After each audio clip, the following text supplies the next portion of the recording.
Hello, everybody, and welcome to Vaidya's English channel, that is the English Grammar with Ameya sir. And this will be our second lecture. In the first lecture, we studied about the paper pattern, we studied the marking scheme, we went through the weightage, section wise weightage, and now it is time for us to actually start with the textbook. So I'm sure you are as excited as I am because this will be the first unit that we will handle. Now, this is the 10th standard, and that is why I'm sure that it's not quintessential that we start in proper order. So what I have decided, the better thing to do is that we'll start with the third unit. So I am going to deal with 3.1 in this lecture. That's a poem, The Night of the Scorpion, and we will try to do it into two distinct lectures. So we are going to do the first part of it, and in the next episode we will complete it. Okay, so let us see what we have here. Now, this is how the textbook cover appears, and it's written by Nissim Ezekiel. Now, Nissim Ezekiel, when you hear this name, you will realize that it's probably a foreigner. But let me break the news for you that he is a Mumbai born poet. Of course, he belongs to a Marathi speaking Jewish family. It's quite a revelation to you, I'm sure, if you did not know this fact. So we are going to start with 3.1, and then we are going to proceed to 3.2, 3.3. So cover up the third unit, that is my idea, and then we will move to the fourth unit, and then we will shift our attention to unit 1 and 2. This is the 10th standard, so it won't really matter whether you're going in the serial order or not. It's just a refreshing thing, and I like the fact that this poem is what we are starting with. It's a lovely poem. Of course, I request all of you to pass on this video, or share rather this video with all your SSC friends. I'm sure you will do that. And well, sure, let's get started with it. If you have a notepad, now you're supposed to make notes whenever I am done with the explanation, and I provide you a countdown timer, and make sure that you use one single notebook for it. Alright then, enough said. Let us start with Night of the Scorpion, written by Nissim Ezekiel. Now, in this poem, let us, of course, we get ourselves familiar with Nissim Ezekiel. This is a snapshot of your textbook. So, he was born in 1924 and he passed away in 2004. He was an Indian Jewish poet, actor, playwright, editor, and art critic.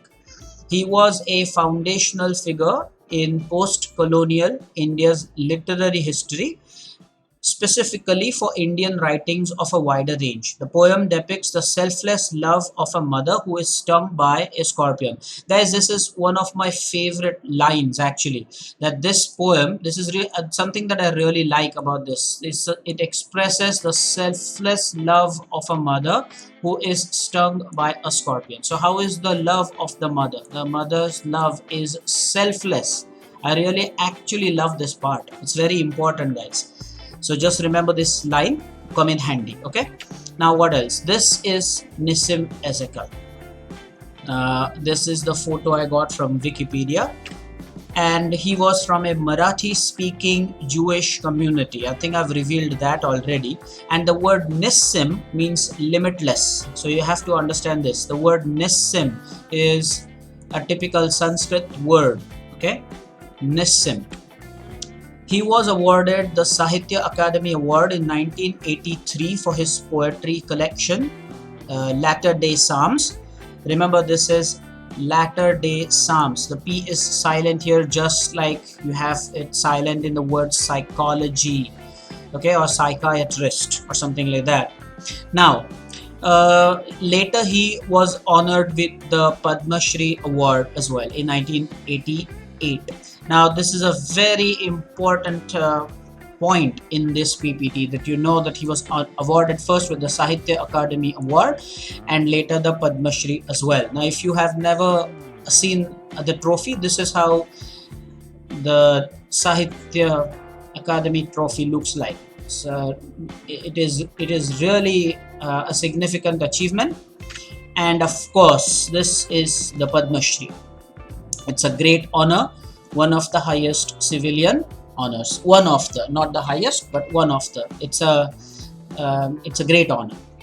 Now, he passed away in Mumbai at the age of 79.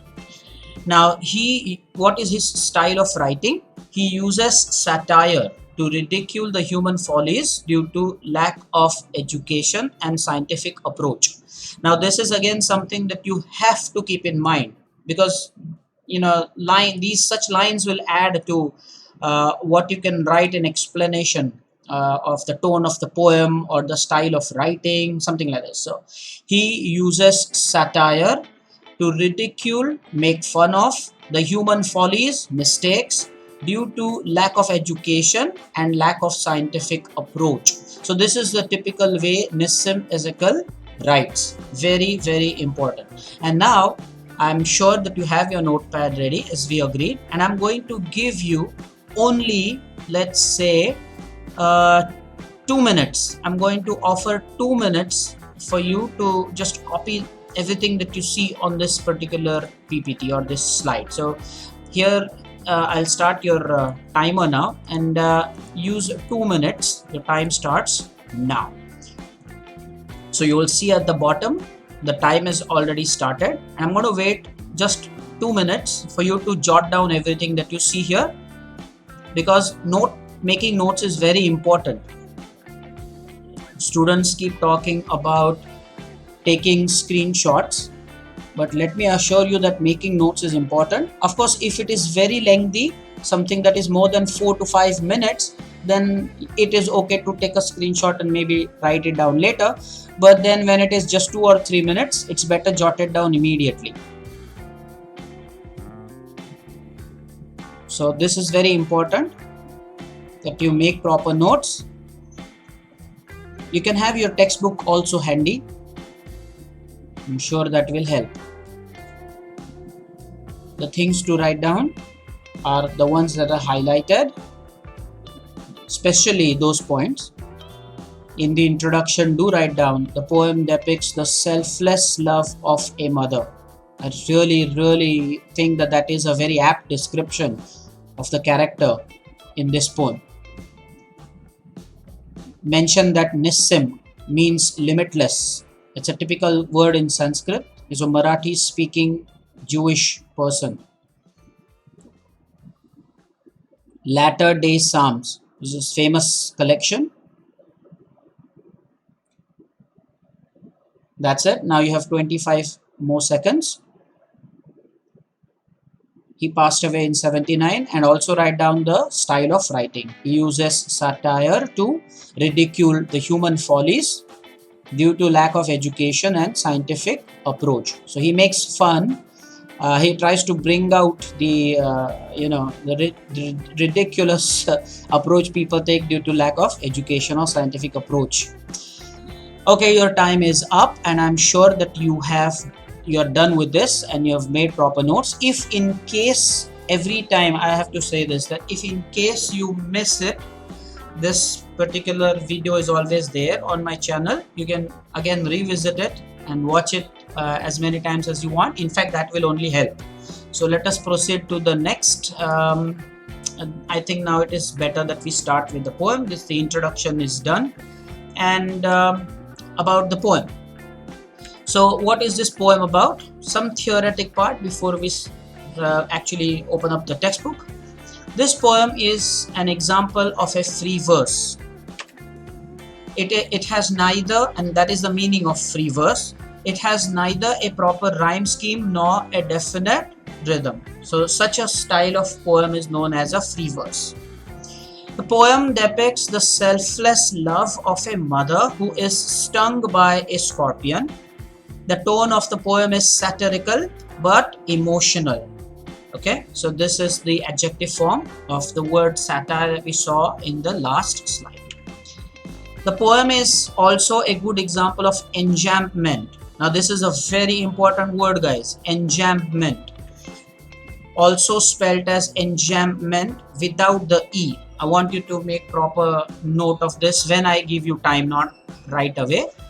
This E over here, the spelling can be done with the E and also without the E.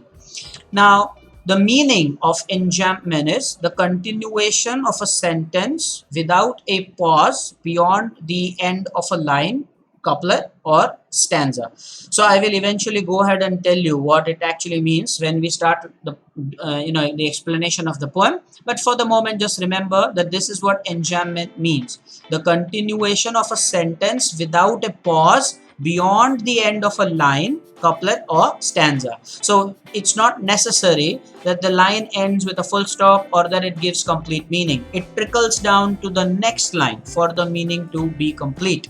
So what are the things important in this slide? Well, that this is an example of a free verse. And what is the meaning of this? That it has neither a proper rhyme scheme nor does it have a definite rhythm. There's another word for this. Okay, there's no definite meter, metre. Okay, no definite meter, no definite rhythm. Now we have already seen that this poem depicts a selfless love of mother. The tone of the poem is satirical, but it is emotional. You'll see why when we do the poem. And last point is of enjambment, that the meaning continues. There's continuation even beyond the line, couplet, or stanza. As usual, I'm going to give you a couple of minutes to jot down the points. But before that, very important, whenever I'm explaining, do not make your notes at that time. That's a great mistake. The thing is, in the process of just jotting down what you see, you will probably miss out on important points said during the explanation. I will give you the couple of minutes that you deserve to jot down the points later. But when the explanation is on, when we are going through the slide, then do not take notes at that time. That's a distraction. That's a mistake. So let us go back to what we were doing. And now I shall give you the time, 2 minutes for you. The time starts now. Make proper notes, guys.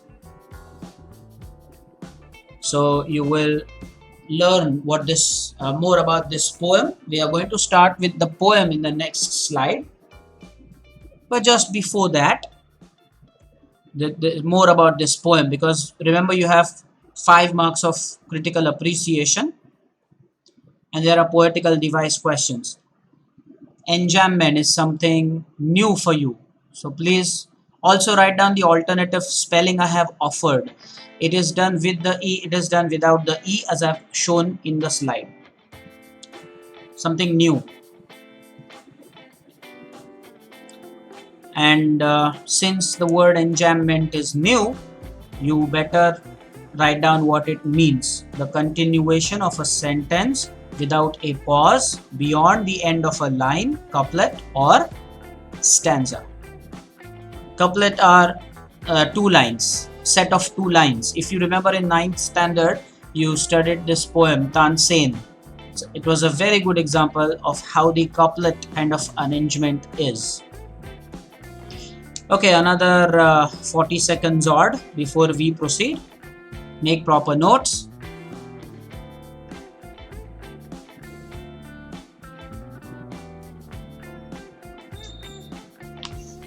And the word satirical is also worth noting. It's the adjective form, satire, satirical.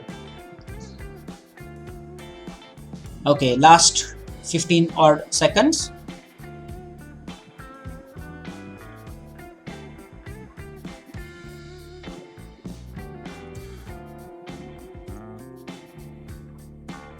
Last 5 seconds. And your time is up. Alright, and now, as I promised, from the next slide, actual textbook explanation. Let's get started. I, in the last lecture, have told you about the color coding, and I have no doubt that you properly got your highlighters, or you're going to make notes in the soft copy. Now, some students have emailed me, not some, quite a lot of students. They say that they could not find those features on their PDF reader or whatever. Well, in that case, you have the textbook with you, your hard copy with you. You can use your highlighters and actually make the markings. If you don't remember how the color coding look like, I'm going to show that to you right now. Just take a look at this. Uh, this is how the colors can be used. Now you have yellow, green, blue, and red. Well, I want four colors, and you can have any of those four colors. Let me actually come on camera and say that. You can use any four colors. Highlighters are of different, you get a lot of shades in the market. Have four different colors so that you can do color coding properly. And because this is the first poem, the first thing that we are doing in the text, always maintain the color coding. So you should know which color you're going to use for what purpose. It's very important. So let us do the color coding once, and you can have your own color coding. I'm just going to give you a sample. So you can go for the yellow highlighter, the lemon color, whatever it is. You can dedicate that for vocabulary. So what I mean by that is, whenever you have a vocabulary entry where you're going to write the meaning, a new word, like for example enjambment, but it's not at the moment in the textbook, so you wrote that in the notepad or notebook, but then that is what I mean. So for vocabulary, use that yellow one. Okay, now what else can you do? Let's get back to it. Now also you have the green color. I'm going to ask you to use that for the figures of speech. So you will use green in today's lecture for the figures of speech. So you can highlight that line. You can use the blue for grammar entries. You have changed the voice, degrees, all kind of grammar entries. In the last lecture, we have seen that there are 21 different topics for us to study. So you can use blue color whenever I tell you that this line is important for grammar. And this red one, or the magenta, whatever shade that you have, you can use that actually for language study.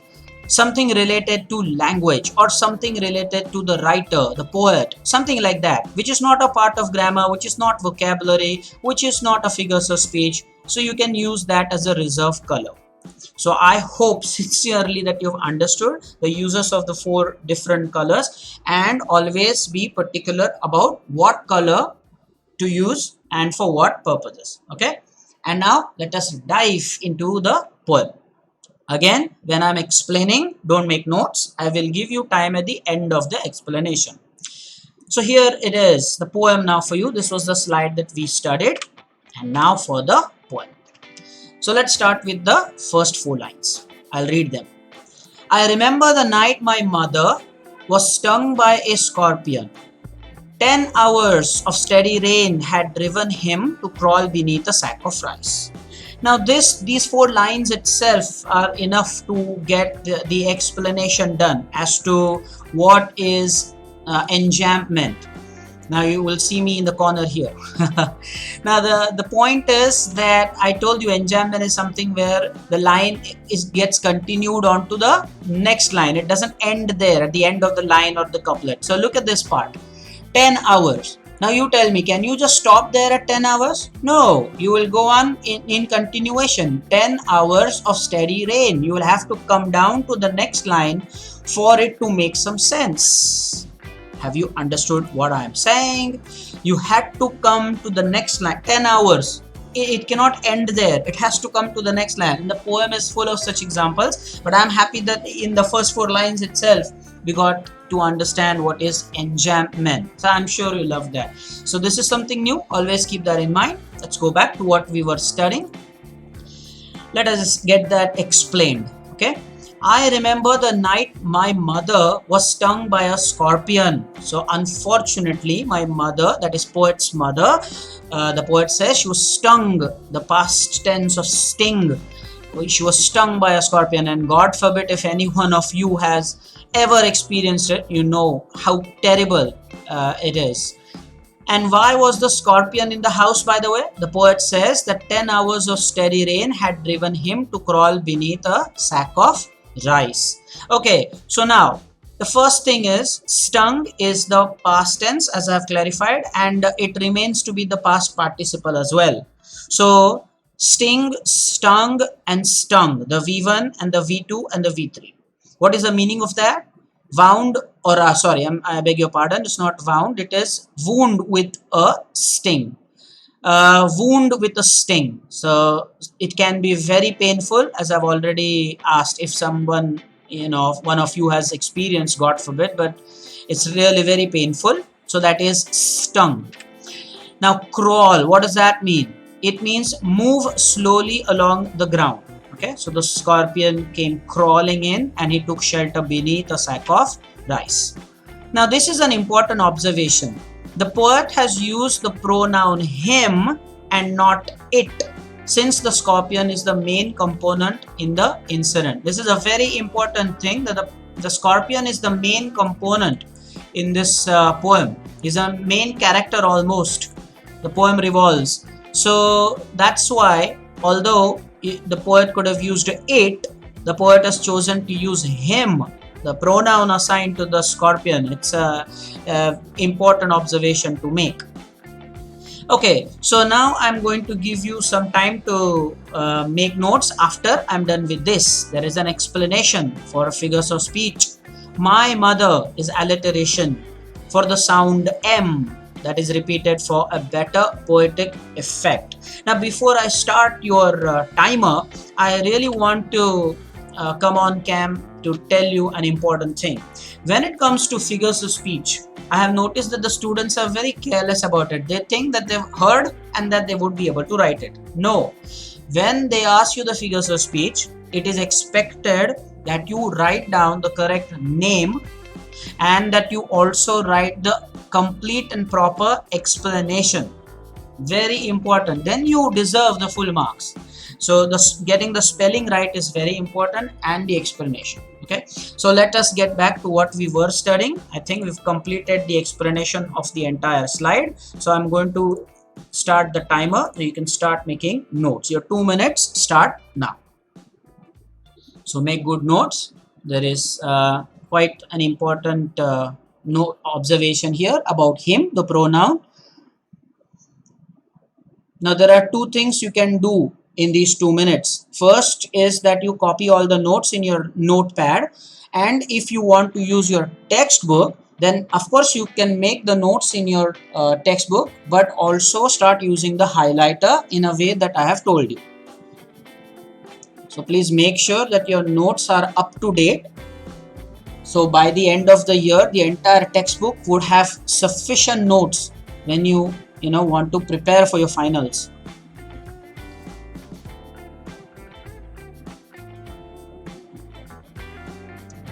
About a minute more.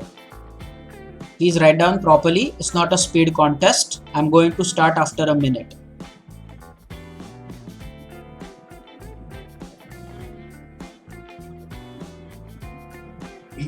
This is a lovely poem. We've just seen the first 4 lines.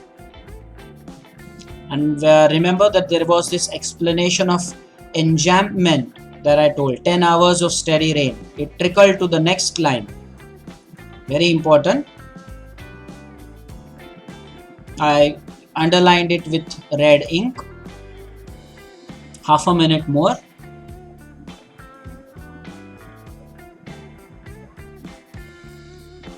And about 20 seconds, we will continue with the next part.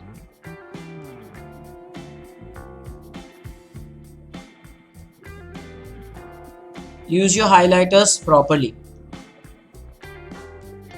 About 5 seconds more. And your time is up. Now, when I say use your highlighters properly, what do I mean? I mean not that you cannot open the cap. I know that. What I'm saying is be gentle with it. Some students, they really apply a lot of pressure, and so there are two things that happen. Either you tear the page, or it comes out so dark that it almost creates a Xerox copy on the next page. So be gentle with it. Okay, don't make it an ostentatious display. Just let it be very gentle. Another thing some of my students last year did was they used the color pencils instead of highlighters. You all know you get these drawing pencils, colored pencils. They used those. That's also a very good idea. If you don't like the bold and the thick layer of color that comes on the textbook, if you don't like that, you can go for the colored pencils as well. I'm okay with that. Let's continue with the poem. This is the slide that we just dealt with, and now we are going to proceed to the next part. Let me read that for you. Parting with his poison, flash of diabolic tail in the dark room, he risked the rain again. So what is this? He parted with his poison. So he is the scorpion here. Again, note that the poet has used the pronoun his for the scorpion because the scorpion is such an important part in this poem. He parted with his poison means he had the poison and now he, because of the sting, has transferred it to mom. The poet's mother is really in pain here. And again, enjambment, flash of diabolic tail has to trickle to the next line. Now, he risked the rain again. It means that the scorpion, of course, did the damage and now it went out in the rain again. It would have been better had he gone early, but unfortunately, the scorpion has caused damage. So what is the thing to be studied here? First of all, this word in bold, diabolic. The meaning of diabolic means having the qualities of a devil. If you want one word for that, you can write down devilish. When I give you time, not now, when I give you the time. So devilish is what it is. The next thing to study is the word poison. Now why is that worth studying? The poet has used the word poison instead of the word venom. Now you should know the difference. But he has used it, let me clarify, for alliteration. So by doing this, he had the P parting and the P poison making alliteration example. Now venom is natural, okay? So venom is used as a defense mechanism. So venom is natural. Whereas poison is artificial, it's man-made. That is why, now this is a good example guys, that is why you will hear people suffering from food poisoning and not food venoming. That's a very nice observation. You will never hear someone say, oh, he was suffering from food venoming. It is always food poisoning because that was created out of carelessness. So venom is something natural and poisoning is artificial. It occurs due to negligence or it is man-made. And very important now that we do this alliteration thing. Last slide as well, you had an example of alliteration. This slide as well. So alliteration, the sound P is repeated for a better poetic effect. And last but certainly not the least, transferred epithet. Look at the spelling, T-R-A-N-S-F-E. There is a double R-E-D, epithet, transferred epithet. Why is that? The adjective diabolic, which means devilish, has been transferred from the scorpion to his tail. So the scorpion is diabolic, but because of the sting, the poet has said diabolic tail. That's why it is a good example of transferred epithet. And now it's time for me to start the countdown timer for you to make notes. Your time starts now. Start making the notes. There is a lot of interesting observation in this slide, especially the transferred epithet part and the difference between venom and poison. I'm sure you love that. The difference, a subtle difference between venom and poison. Again, go ahead and make notes in the textbook if you like, or first in the notepad, and then at your leisure you can do that in the textbook. If you are a neatness freak, some people just love to do that. They like neatness, so they'll probably write it in the notepad and then make it fair. It is up to you. About a minute and 15 seconds more. How unfortunate, guys, it was, is it not? The scorpion stung mother and then again it went out.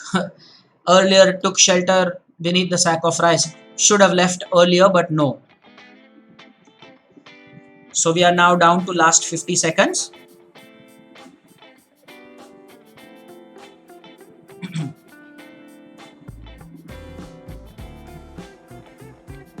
Alliteration is spelled with a double L, not a single L. Get the spellings right. About half a minute more, then we will proceed.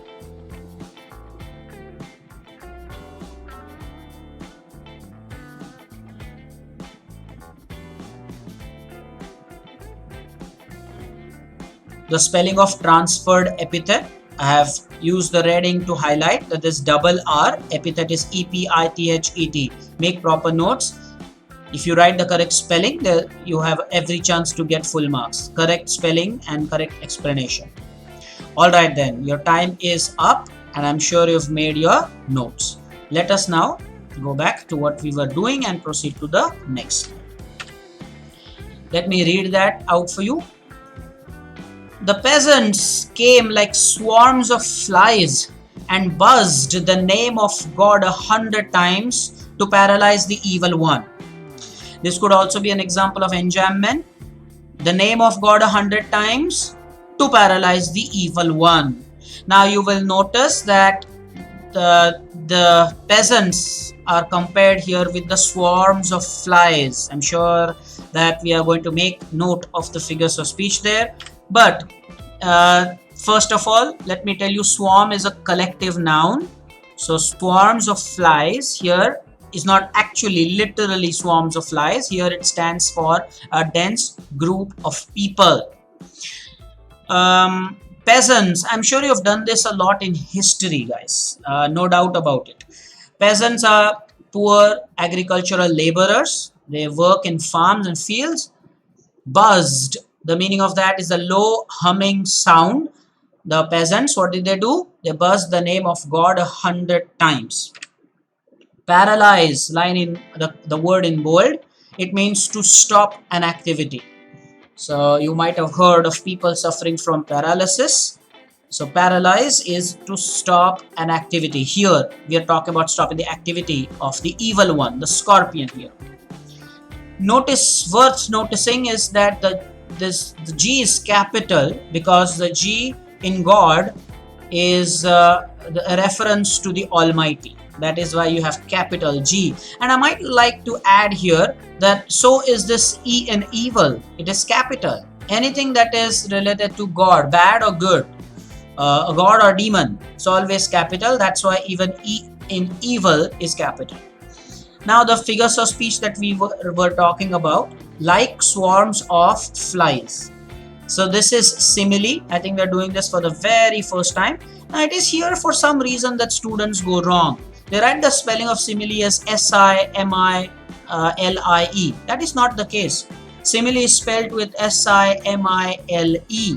I will say this again, that you will get full marks if you write the correct spelling and the correct explanation. So that is how simile is spelled. And why is it simile? The peasants have been directly compared or are directly compared. The peasants are directly compared with what? The peasants are directly compared, sort of a proofreading here, are compared with the swarms of flies. Very important that you write this complete thing in order to get your mark, your one full mark there. There is another important thing, metaphor. The scorpion has been implicitly compared to be an evil. I would like to tell you that this word implicitly definitely will create some very good impact and impression. Implicitly means indirectly. So you have to note such good things. Better words, guys, better words. Implicitly is indirectly. If it is a direct comparison, I have no doubt that you know that that would be a great example of simile. In the very same PPT we saw that the peasants are compared with the swarm of flies. That's a direct comparison. Here you see that it is an indirect comparison, and that's why this is a great example of metaphor, and earlier it was simile. Okay, so there's one more observation. Buzzed, it's a sound. Remember in the meaning we saw it's a low humming sound, and that's why it's onomatopoeia. Now notice the spelling, so important, guys. O-N-O-M-A-T-O-P-O-E-I-A. I will say this, I will come on cam and tell you, just to let you know that I know it. O-N-O-M-A-T-O-P-O-E-I-A. Have it by heart. People mess this up. And then they know what it is. They write down the correct explanation, but they kind of give away their half a mark for the incorrect spelling. So please make sure that you rehearse this. So O-N-O-M-A-T-O-P-O-E-I-A. Okay. And now let me ensure that everything on the slide has been covered. And yes, I'll start now your time of a couple of minutes as usual. The time starts now. Start making notes, a lot of things to mark. I've added the missing word "are" there, kind of proofread my work myself. Look at the figures of speech. Amazing. Simile, onomatopoeia, metaphor. I'm happy that we had simile and metaphor on the same slide. That is very important, because when you have such cases, you understand the distinction very clearly. Simile is a direct comparison. Metaphor is an indirect comparison. So jot everything properly. You will also notice that I have also used different colors. You should maintain your color coding and follow one color for a specific purpose only.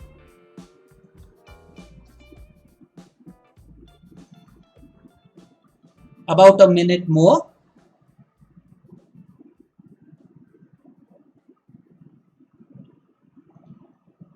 And also note that the meaning of implicitly is indirectly. If G in God was capital, I have also shown you that E in evil is also capital. So merit and sin, good and bad, an angel, demon, everything that's heavenly, that is the sides of the two coin, you'll have a capital letter for emphasis. Half a minute more.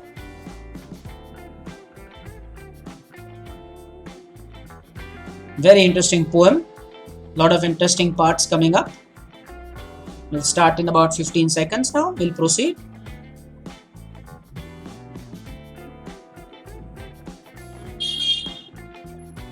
Alright, last 5 seconds. Okay, your time is up, and let us immediately go to the next slide. Let me read the lines for you. With candles and with lanterns, throwing giant scorpion shadows, on the mud-baked walls they searched for him. He was not found. They clicked their tongues. With every movement that the scorpion made, his poison moved in mother's blood, they said. Okay, so let us see what the lines mean. With candles and with lanterns, they had, you remember the peasants, they entered like swarms of flies. I'm sure you remember that part. So the point is that they had their candles, maybe it was evening time or night time, and it was rainy anyway, so it was dark. With candles and with lanterns, they made giant scorpion shadows. Now this is a very important figures of speech. We'll come down to that. But they made, just remember that there was a big scorpion shadow on the wall, on the mud baked wall. So remember, this is a compound word, a very good example. When you go to the rural parts in India, villages, you will find that there are mud baked walls. They searched for him. Again, the poet uses him. It's an animal. It's a crawling insect. It's a creature. You could have used the pronoun it, but the poet uses him. He was not found. They clicked their tongues with every movement. Now the clicking of the tongue, it's a very important thing. Clicking of the tongue, what is that?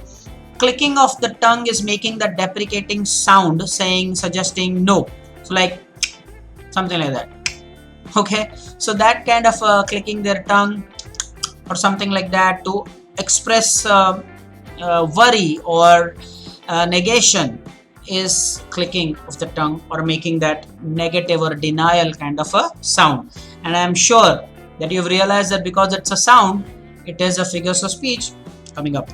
We'll see all of that. Now, with every movement that the scorpion made, his poison moved in mother's blood, they said. Now, they said actually could have been at the start.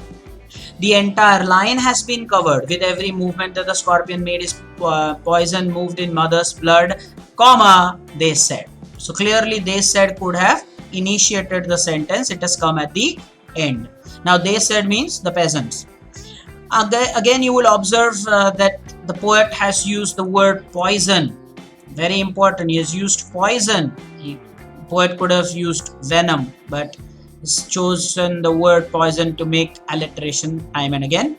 So let us study important components. I've told you mud baked is a hyphen word, so it's a compound word. There is repetition. That again is for the first time that we see this.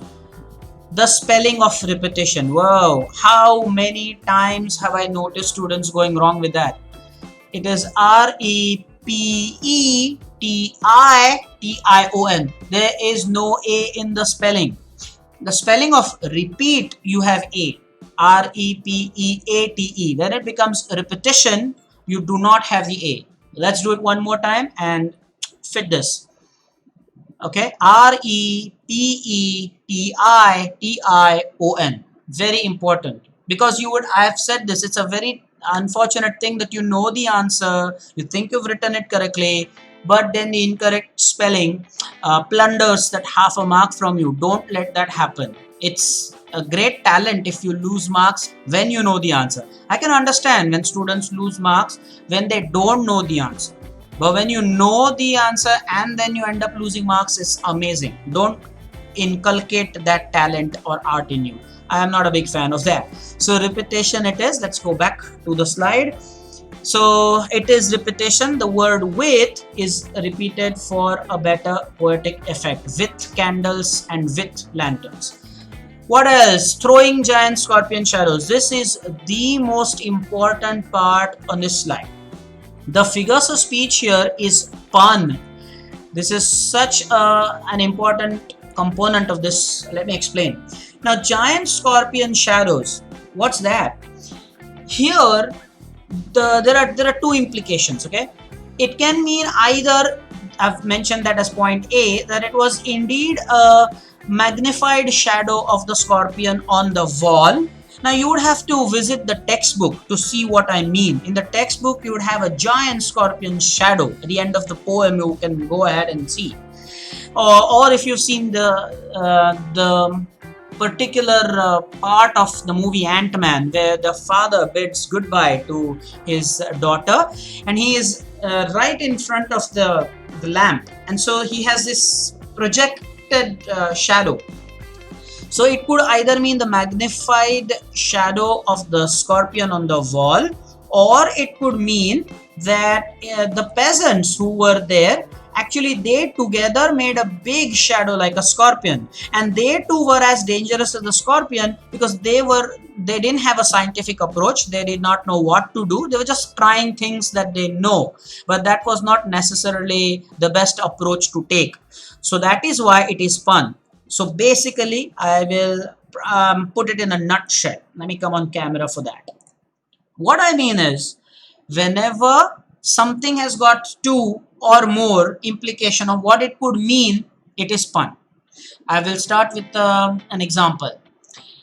That actor has a lot of fans could mean that he has a lot of admirers, obviously because he's a talented individual. Or if I say he has a lot of fans, that he really has a lot of fans, the ceiling fans. Okay, so it is not very clear. It could mean two things or more. Whenever that happens, it is pun. I'm sure you enjoyed that, and that is why here the giant scorpion shadows actually means two things, and that is why it's a great example of pun. They click their tongue. We talked about this. So here there is a sound made, and that is the reason why it is onomatopoeia. We've seen it earlier. Now a quick exam. Treat it like a class test. Okay. Let us see if you can tell me the correct spelling. Very important, guys. Very important. Can you tell me the correct spelling of onomatopoeia? I hope that back there watching the video you said the correct spelling. onomatopoeia. Please learn the spellings. This involves just pure by-hearting work. You should not lose marks at such places. So onomatopoeia, because the clicking sound has been expressed. Okay, so I will make my own proofreading again. Clicking sound. There has to be a C here. Okay, the clicking sound has been expressed. I'm doing a lot of proofreading. The clinking is not right. The clicking sound has been expressed. All right, people. So just let me make sure that there is one last entry, and I shall give you your countdown timer. This is inversion. We have talked about it. The part they said should have been at the start, but they have written it at the end after comma. So it's inversion. The words are not in correct order. The correct word order should be they said, and then you should write down the entire part. It's very important that you understand it's inversion. Okay, so let us give you your countdown timer. There are a lot of interesting things to write, and your time starts now. Please make proper notes. Pun was a very important part.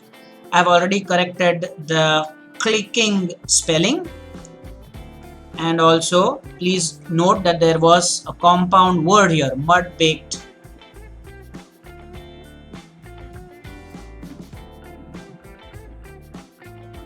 And I'm sure you liked the example I gave you, because this was one example, sure, but I also gave you another example. And those who are still in doubt, well, I'll give you one more example immediately at the end of these 2 minutes. Now, in fact, there's a minute and 15 seconds remaining.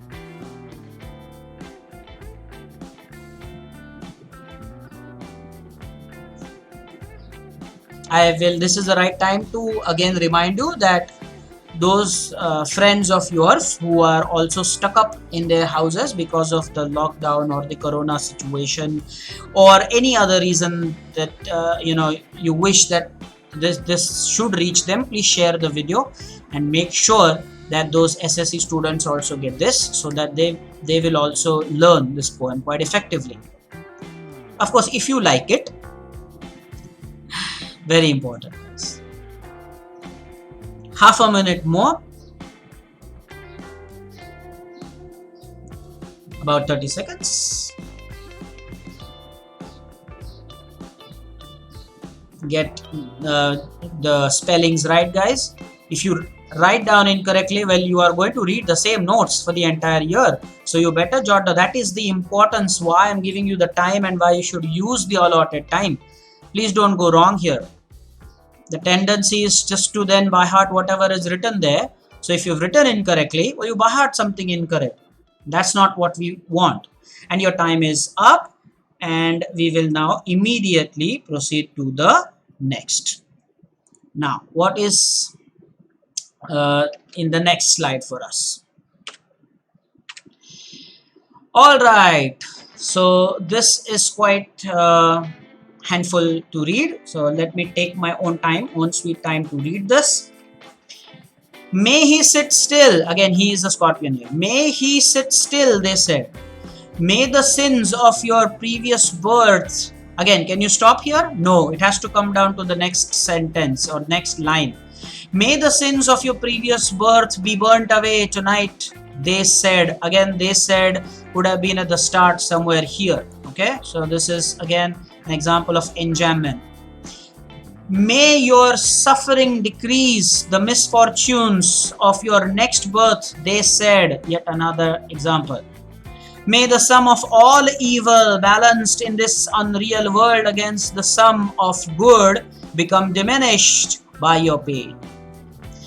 Guys, I want you to understand how I made the sound here, pain.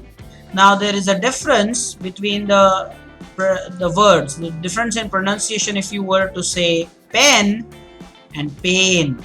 This one is more like P-A-N-E. Okay, very important, guys, very important you understand such things.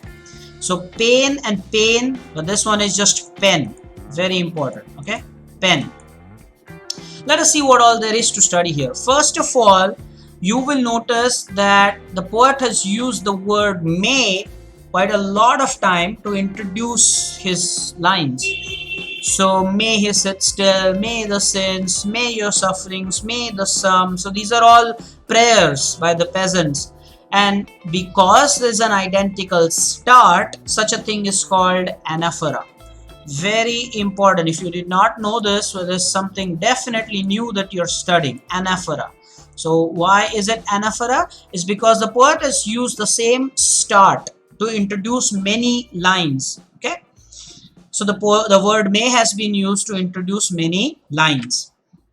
Alliteration, definitely, because the sound S, you will see that it's repeated for a better poetic effect. Very important, guys. What else? They said, you've seen this in the previous slide, so I will just touch on this. That is inversion, could have been at the start. Unreal world. Now this is a metaphor. If you remember, there was this metaphor example earlier. Do you remember?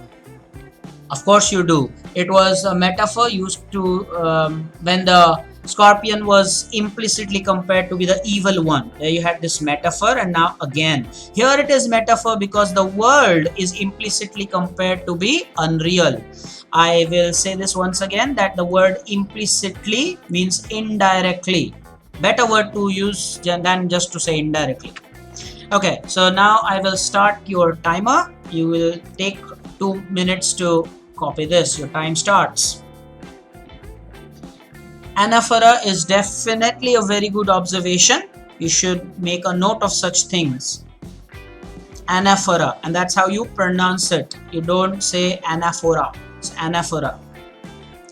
And why is that so? The word may has been used to introduce many lines. So that's the same start for many lines. In this slide, I didn't talk about enjambment, but again, there are enough examples. Well, I will talk about one more example of pun. Last slide, I remember that it's talking about providing you one more example of pun, and I will definitely do so this time. We will not proceed with the poem until I do that. In about a minute and 10 seconds, I will give you another example of pun. Now, when it comes to inversion, please make sure that you have to start with the line, the words are not in the correct order, the correct prose order should be, or correct word order should be, and then you should go ahead and write the correct order as well. Only then you get your full marks. Some people just write down inversion, they just write down the word order is not correct. Well, then obviously if it is not correct, your duty as a student is to tell the examiner what the correct order should be. Only then it confirms that it is inversion and that you've understood. About 25 seconds more. I'm sure you've understood the pronunciation difference as well. At the end, I've showed you there. Pain, P-A-I-N, pain, P-A-N-E, and a quick one, pen. That's a short vowel. Pen. Very important difference. Pen, pain. So never ask your friend for a pain. He's likely to punch you. You wanted pain, take pain. You wanted a pen. Very important. Okay, so time for me to come on camera. And why? Because I promised you something. I promised I'll give you another example of pun. Okay, so here is a good one.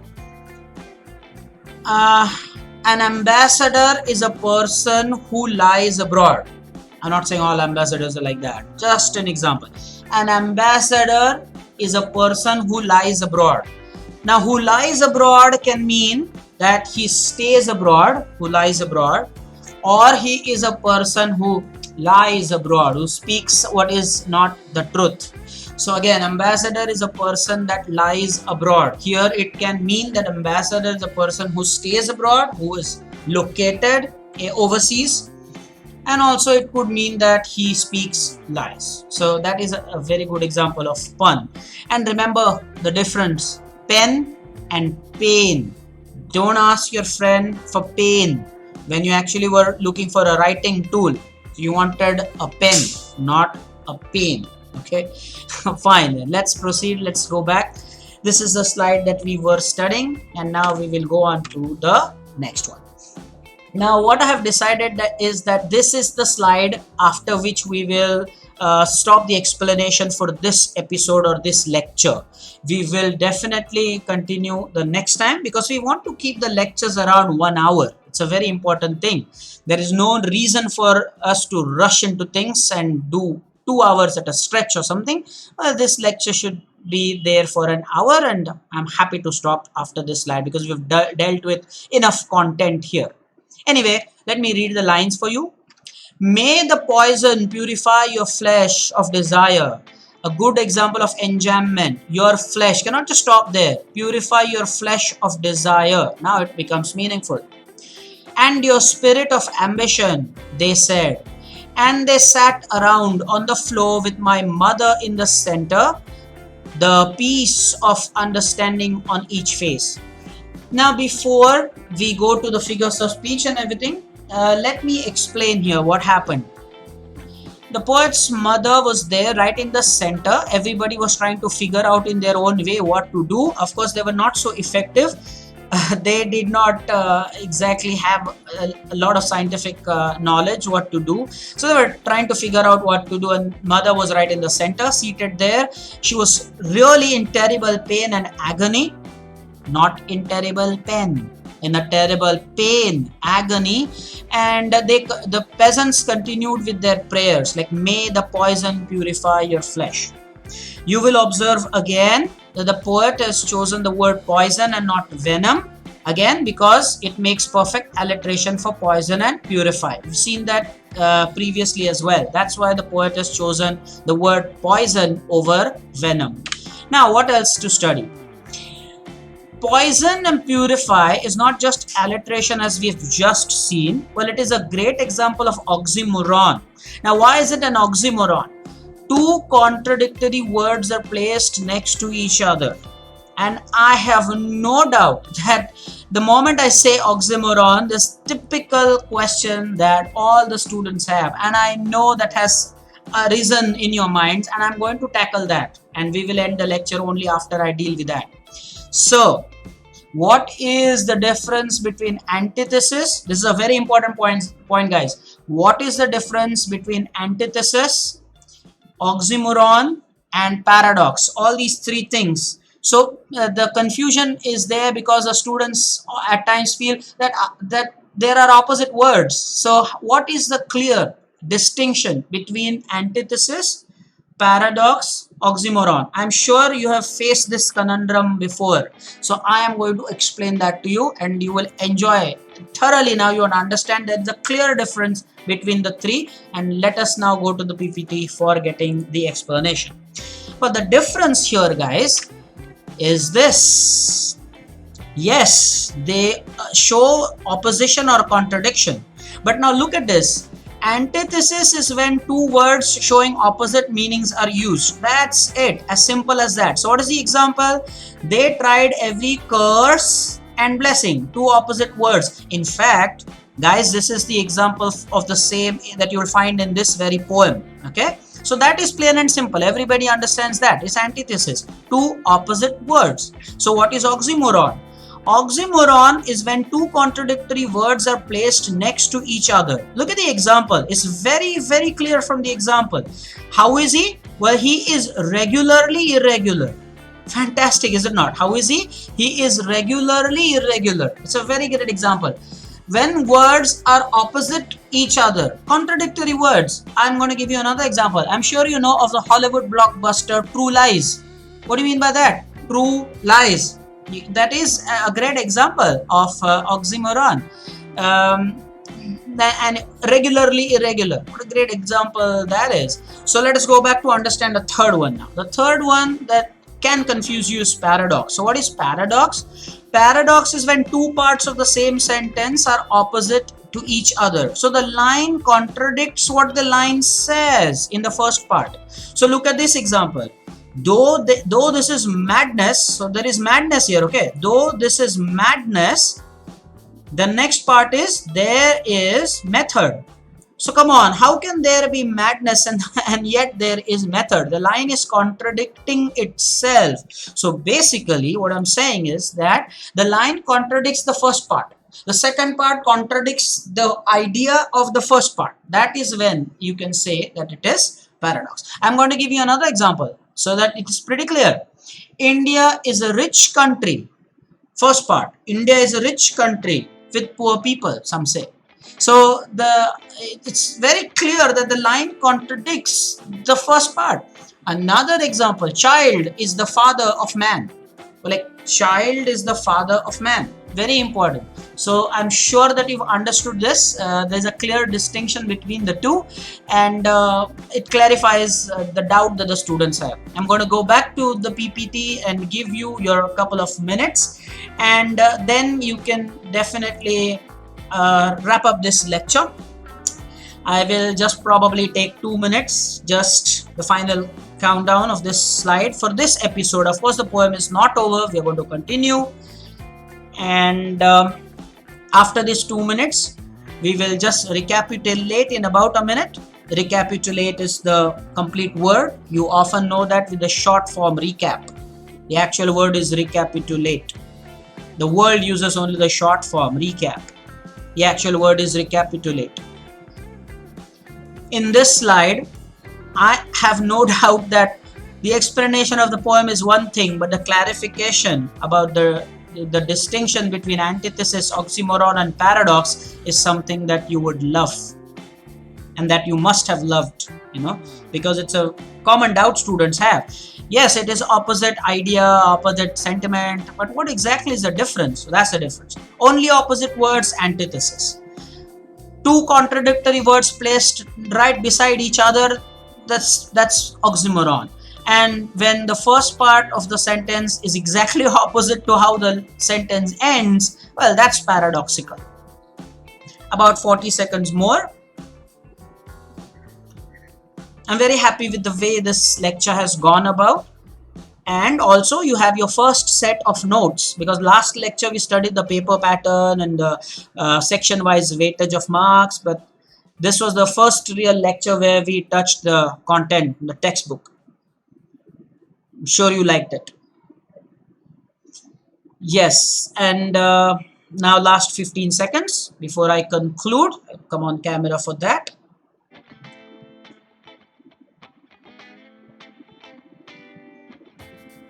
Last 5 seconds, guys.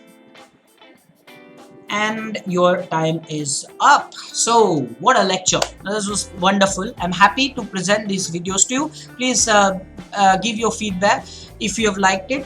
And people always ask me, so you don't ask people to subscribe to your channel? I don't, because I believe that if there is quality in the content, well, people know what to do. So the point is, if you like what we do, if you like what this channel offers, then you should consider subscribing. What's the point me telling you to do so? And of course, one thing is for sure, share it with your friends, the SSE friends who will benefit from the video. So that's it for now. We will meet next time. We will continue. This poem is not over. We're going to continue with the poem. Hope you got some knowledge and it added value to your understanding. Up until next time, bye bye.